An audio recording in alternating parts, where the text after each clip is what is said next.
it sounds like a lot of the businesses you've acquired, oh, and maybe this is just by the nature of, as you warmed up to it, and now some acquisitions are getting even larger for you, but it seemed like they were not um, really large companies. And I'm curious, do you prefer smaller ones? Because I know sometimes when you get larger companies, the benefit you get is if you're still going to have to pay out for marketing, if you're still going to pay out for that, like the larger company or hire people, you do have more of that SDE, if you will, to redeploy.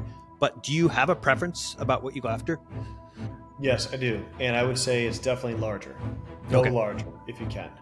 I would much rather, because one, the difference between buying a $4 million company and a $1 million company, in terms of the amount of time and effort and just pain to get through the process, is exactly the same, right? So that doesn't change.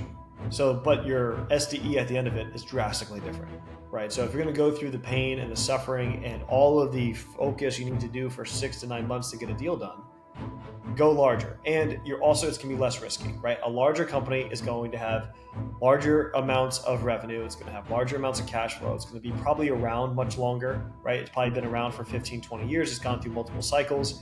It has multiple people that have redundancies inside the team structures.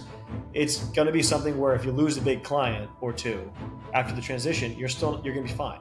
Whereas $1 million company, if they lost a couple contracts, you could be getting close to not being able to pay your debt service, right? So I always push people, if you can, and to utilize creative structuring, to go for that larger deal. Large